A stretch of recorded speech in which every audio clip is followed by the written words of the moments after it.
Seguimos con Santo Tomás de Aquino con su Suma contra Gentiles. Estamos en el libro tercero, capítulo 11. El mal se funda en el bien. Lo anterior nos sirve para demostrar que todo mal se funda en algún bien.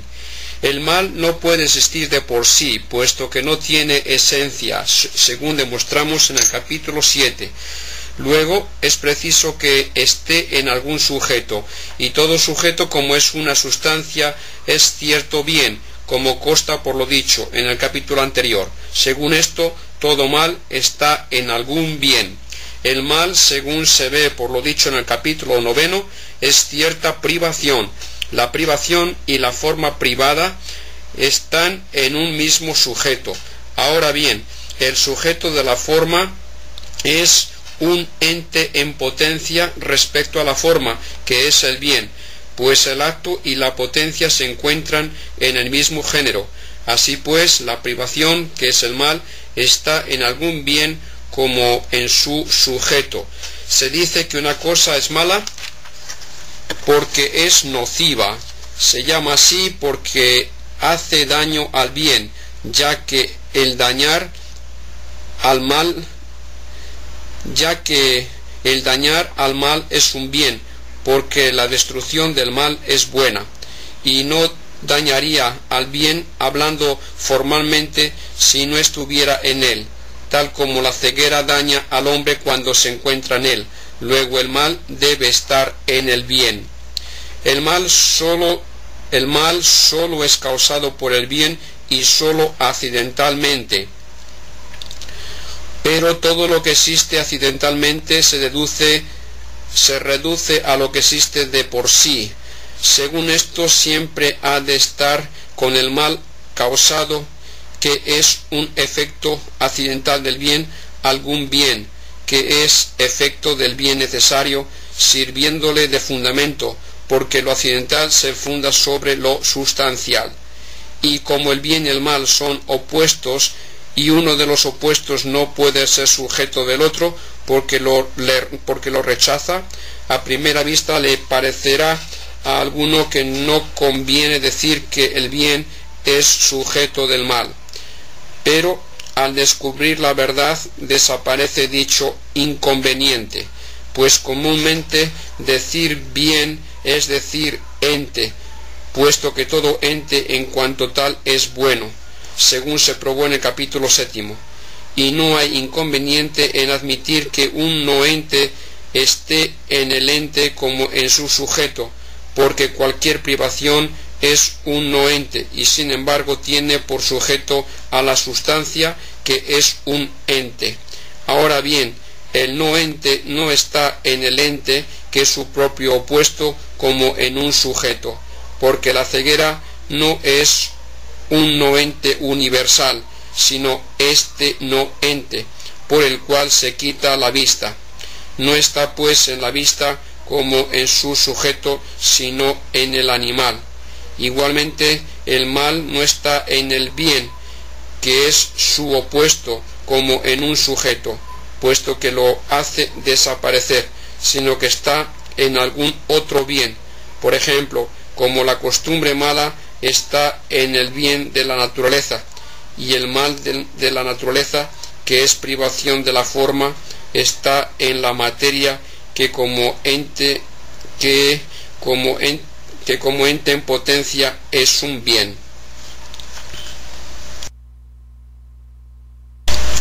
Seguimos con Santo Tomás de Aquino con su Suma contra Gentiles. Estamos en el libro tercero, capítulo 12. El mal no destruye totalmente el bien. Lo que llevamos dicho demuestra que por mucho que se multiplique el mal, jamás podrá destruir todo el bien. Si el mal ha de permanecer, será preciso que permanezca siempre también su sujeto. El sujeto del mal es el bien, capítulo anterior. Luego el bien siempre permanece. Pero como sucede que el mal se extiende indefinidamente y intensificándose el mal disminuye el bien, parece que el bien disminuirá indefinidamente a causa del mal. Además, el bien que puede disminuir a causa del mal, es preciso que sea finito, porque el bien infinito no es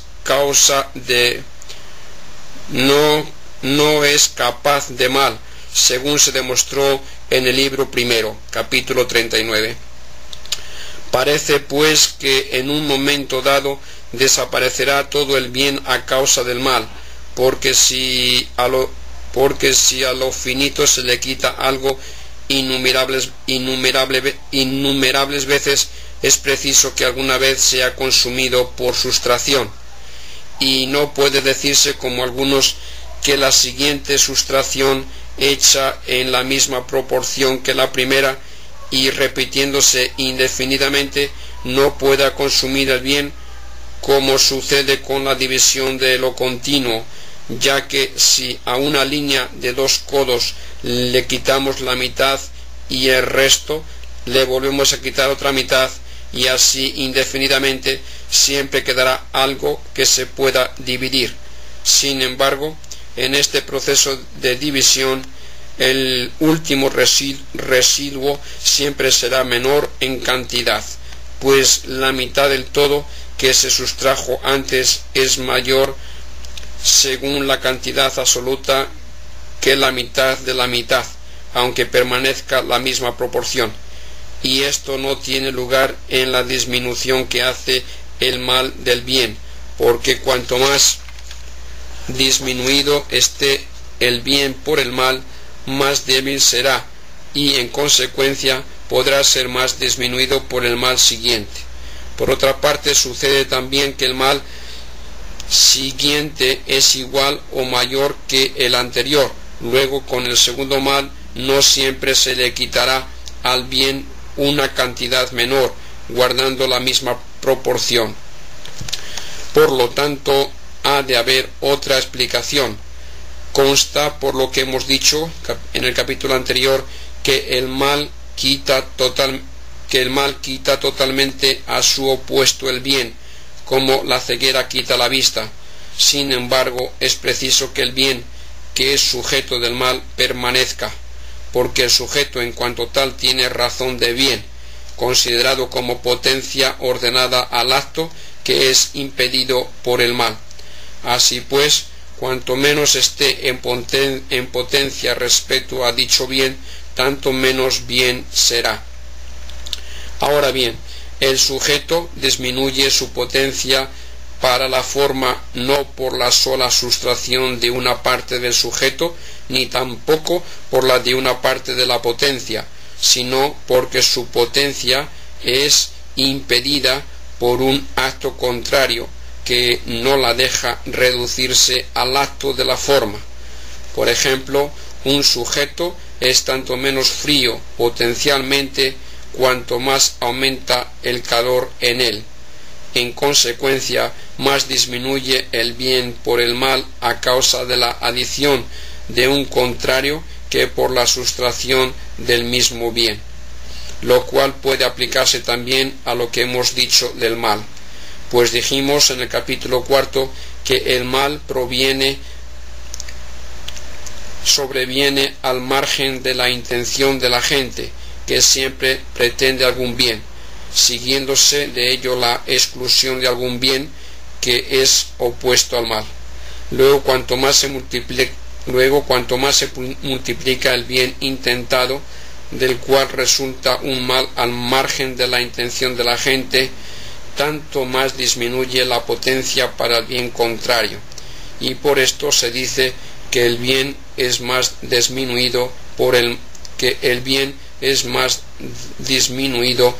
mal. Pero esta disminución del bien por el mal no puede prolongarse indefinidamente en las cosas naturales, porque tanto las formas como las virtudes naturales tienen todos sus límites y llegan a un término que no pueden traspasar. Según esto, ni una forma contraria a cualquiera, ni tampoco la virtud de un agente contrario pueden aumentar indefinidamente, de modo que resulte que el bien disminuya indefinidamente a causa del mal. Sin embargo, en lo moral cabe esta disminución indefinida, porque el entendimiento y la voluntad no tienen límites señalados a sus actos, pues el entendimiento, entendiendo, puede proceder indefinidamente. Por eso se dice que las especies matemáticas de números y figuras son infinitas. Igualmente también la voluntad puede progresar en su querer indefinidamente. Por ejemplo, quien quiere cometer un hurto, un robo, puede querer cometerlo nuevamente e infinitas veces. Y cuanto más persigue la voluntad los fines impropios, tanto más difícilmente vuelve al fin propio y debido, como se ve en quienes por la costumbre de pecar han contraído hábitos viciosos. Luego el bien de la disposición natural puede disminuir indefinidamente por el mal moral. No obstante, jamás desaparecerá completamente, pues le acompaña siempre la naturaleza que permanece. Seguimos con Santo Tomás de Aquino, con su Suma contra Gentiles. Estamos en el libro 3, capítulo 13. El mal tiene cierta causa. Por lo dicho puede demostrarse que, aunque el mal no tiene causa propia, no obstante es menester que todo mal tenga una causa accidental, pues todo lo que está en algo como en un sujeto es preciso que tenga alguna causa, porque o es causado por los principios del sujeto o lo es por una causa extrínseca. Pero el mal está en el bien como en un sujeto, según demostramos en el capítulo 11. Luego ha de tener alguna causa. Lo que está en potencia respecto a dos cosas opuestas no se convierte actualmente en una de ellas si no es por una causa, pues ninguna potencia puede actualizarse por sí misma. Ahora bien, el mal es la privación de aquello que un ser es y debe tener por naturaleza, privación en que nos fundamos para llamar a una cosa mala. Luego el mal está en aquel sujeto que se encuentra en potencia con respecto a él y a su opuesto, por lo tanto ha de tener alguna causa. Lo que se halla en otro después de la constitución de su naturaleza le sobreviene por una causa extraña, pues todo lo natural permanece en el sujeto de no impedirlo un extraño. Por ejemplo, la piedra no se dirige hacia arriba si uno no la lanza, y el agua no calienta si otro no le aplica el calor. Ahora bien, el mal ingiere siempre fuera de la naturaleza de aquel en quien está, por ser privación de lo que uno es y debe tener. Luego es preciso que tenga una causa propia o accidental. Todo mal es resultado de algún bien, como toda corrupción lo es de una generación. Es así que todo bien tiene alguna causa, hecha excepción del primer bien, en el cual no puede haber mal, no puede mal alguno, según se demostró en el libro primero, capítulo 39. Luego todo mal tiene alguna causa de la que proviene accidentalmente.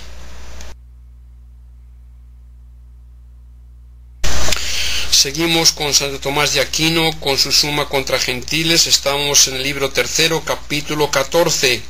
El mal es una causa accidental. Vemos pues por lo anterior que el mal, aunque de por sí no es causa, lo es sin embargo accidentalmente. Si una cosa es causa propia de otra, lo que le sobrevenga será a la vez causa accidental de la otra. Por ejemplo, la blancura que le sobreviene al constructor es causa accidental de la casa. Sabemos que todo mal se encuentra en algún bien, capítulo 11, y todo bien es en cierto sentido causa de algo. Por ejemplo, la materia es de algún modo causa de la forma y viceversa. Igualmente el agente con respecto al fin. Por eso no hay lugar para un proceso indefinido de causas, Si algo es causa de otro, en razón del círculo existente entre causas y causados, según las diversas especies de causas. Luego el mal es una causa accidental. El mal es cierta privación, según hemos dicho, capítulo 7, y la privación es un principio accidental en las cosas mudables, así como la materia y la forma lo son de por sí. Por lo tanto, el mal es causa accidental de algunas cosas. Un defecto de la causa se reproduce en el efecto. Ahora bien, un mal es un defecto de la causa. No puede, sin embargo, ser causa de por sí, porque una cosa no es causa por lo que tiene de deficiencia, sino por lo que tiene de entidad. Pues si fallara totalmente, no podría ser causa de nada. Luego el mal es causa de algo, no propia, sino accidentalmente. Discurriendo a través de todas las especies de causas, encontramos que el mal es causa accidental. Efectivamente, en la especie de causa eficiente, porque por la deficiente virtud de la causa agente, síguese un defecto en el efecto y en la acción. En la especie de causa material, porque por la indisposición de la materia se produce un defecto en el efecto. En la especie de causa formal, porque siempre se añade a una forma la privación de otra. Y en la especie de causa final, porque el mal va unido al fin indebido, puesto que por él se impide el debido fin. Se ve pues que el mal es causa accidental y que no puede ser causa de por sí.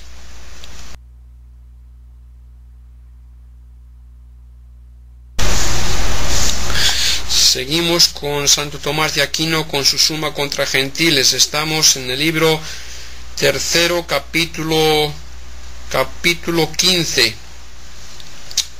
El sumo mal no existe. Resulta pues que no puede existir un sumo mal que sea el principio de todos los males, pues el sumo mal debería existir separado absolutamente de todo bien, como el sumo bien es el que está separado totalmente de todo mal.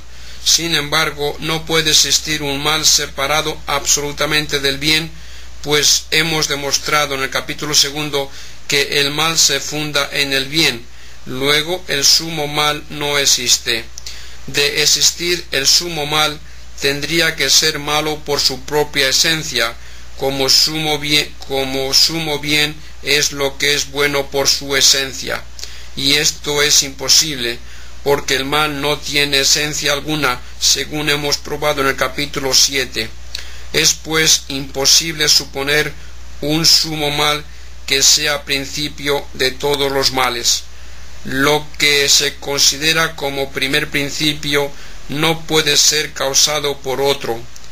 Hemos demostrado en el capítulo 10 que todo mal es causado por el bien, por lo tanto no puede ser primer principio.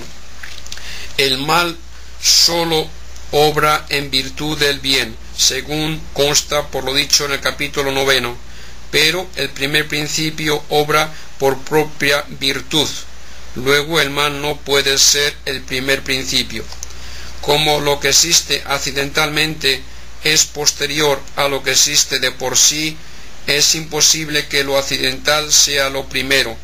Hemos probado en el capítulo 4 que el mal sobreviene accidentalmente y al margen de toda intención.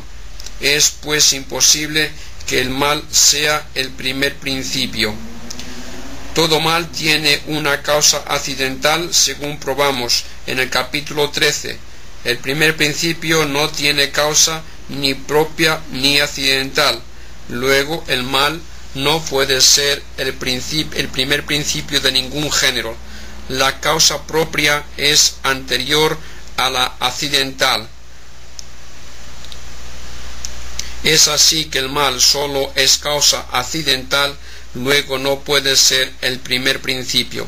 Con esto se rechaza el error de los maniqueos que afirmaban la existencia de un mal sumo, primer principio de todos los males.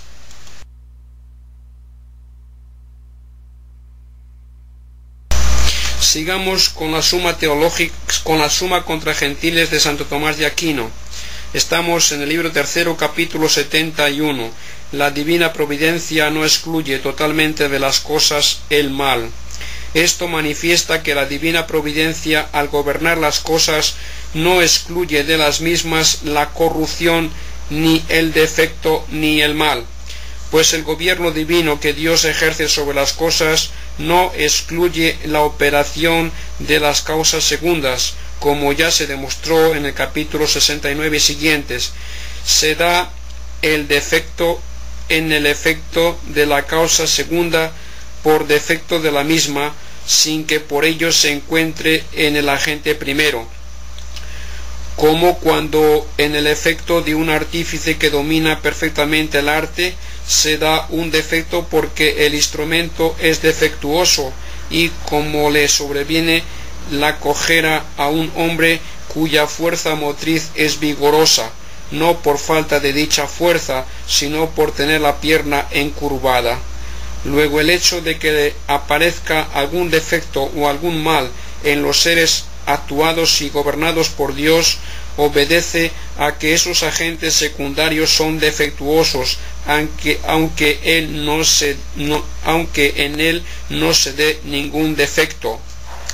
No se daría la bondad perfecta en las cosas creadas de no existir en ellas un orden de bondad, a saber que hace a unas mejores que las otras, porque no se cumplirían todos los grados posibles de bondad, ni criatura alguna se asemejaría a Dios por su eminencia sobre otra. Además, suprimiendo la ordenación de las cosas distintas y dispares, desaparecería también el sumo esplendor del orden, y lo que es más, suprimida la desigualdad en bondad, desaparecería la multitud de cosas, pues unas cosas son mejores que otras por las diferencias que las separan entre sí, como es mejor lo animado que lo inanimado y lo racional que lo irracional. Y así, si en las cosas hubiese una igualdad absoluta, sólo habría un bien creado, lo cual derroga evidentemente la perfección de la criatura. Además, el grado superior de bondad consiste en que algo sea bueno de tal manera que no pueda perder la bondad. Sin embargo, el inferior es aquel que la bondad puede fallar. Luego, el universo precisa de ambos grados de bondad, pero a la providencia del gobernante corresponde conservar la perfección en las cosas gobernadas y no el disminuirla. Por lo tanto, no corresponde a la providencia divina el excluir totalmente de las cosas la posibilidad de fallar en el bien, mas el efecto de esta posibilidad es el mal, porque lo que puede fallar falla alguna vez. Además, el mismo defecto de bien es también un mal, según se demostró, capítulo 7. Luego, no corresponde a la providencia divina el suprimir totalmente las cosas el mal, de las cosas el mal. Lo mejor de cualquier gobierno es que todas las cosas gobernadas sean atendidas en atención a su modo de ser, pues en esto consiste la justicia del régimen. Según esto, así como sería contra la razón del régimen humano que el gobernador de la ciudad impidiese a los hombres el ejercicio de sus propios oficios, a no ser circunstancialmente por alguna necesidad, del mismo modo sería contra la razón del régimen divino el no dejar que las cosas creadas obren en conformidad con su propia naturaleza. Pero al obrar las criaturas de esta manera, síguese la corrupción y el mal en las cosas, puesto que unas corrompen a las otras por la contrariedad y oposición que existe entre ellas. Por lo tanto, no corresponde a la providencia divina el suprimir totalmente de las cosas gobernadas el mal. Es imposible que un agente produzca un mal como no sea intentando un bien, según consta por lo anterior. Ahora bien, a la providencia divina, que es la causa de todo bien, no le corresponde suprimir en las cosas creadas y de un modo general la intención de cualquier bien, pues tal medida suprimiría muchos bienes en el universo creado. Por ejemplo, si el fuego se le quitara la finalidad de engendrar algo semejante a sí, de lo cual resulta el mal, que es la corrupción de las cosas combustibles, se suprimiría a la vez un bien, que es la generación del fuego y la conservación del mismo dentro de su propia especie. Luego no corresponde a la divina providencia el suprimir totalmente de las cosas el mal. Hay muchos bienes que las cosas que no tendrían lugar, hay muchos bienes en las cosas que no tendrían lugar si los males no existiesen. Por ejemplo, no existiría la paciencia de los justos sin la malignidad de los perseguidores, ni habría lugar para la justicia vindicativa de no existir los delitos, e incluso en las cosas naturales no habría generación de uno si no existiera la corrupción de otro. Luego, si la divina providencia excluyera totalmente el mal del universo creado, sería preciso disminuir la cantidad de bienes, cosa que no debe hacerse porque más poderoso es el bien en la bondad que el mal en la maldad, como consta por lo dicho en los capítulos 11 y 12. Por lo tanto, la divina providencia no debe suprimir totalmente de las cosas el mal. El bien del todo es más excelente que el bien de la parte.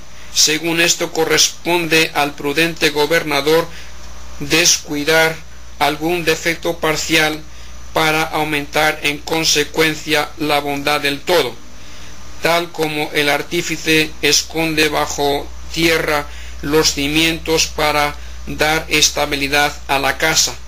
Pero si se suprimiera el mal de algunas partes del universo, se perdería mucho de su perfección, porque su belleza se nos muestra por la ordenada conjuntura de males y de bienes, ya que los males provienen cuando fallan los bienes, y esto no obstante su resultado es la aparición de muchos bienes por la providencia del gobernador, tal como la interposición de silencios hace placentera la melodía.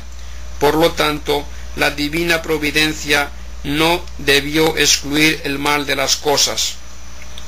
Las cosas, y principalmente las inferiores, se ordenan al bien del hombre como a su fin, pero si en ellas no hubiera mal alguno, disminuiría considerablemente el bien del hombre en cuanto al conocimiento y también en cuanto al deseo y amor del bien, pues el bien se conoce mejor si lo comparamos con el mal, y cuando sufrimos algunos males deseamos con más ardor los bienes, tal como los enfermos conocen perfectamente qué buena sea la salud, puesto que la desean con más ardor que los sanos.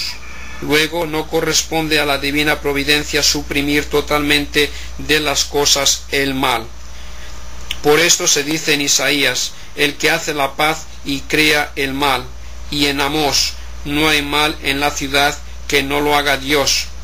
Y con esto se rechaza el error de algunos quienes al ver sucederse los males en el mundo negaban la existencia de Dios. Así Boecio en el primer libro de la Consolación, cita a cierto filósofo que preguntaba si Dios existe, ¿de dónde el mal? Sin embargo, se debería arguir al revés.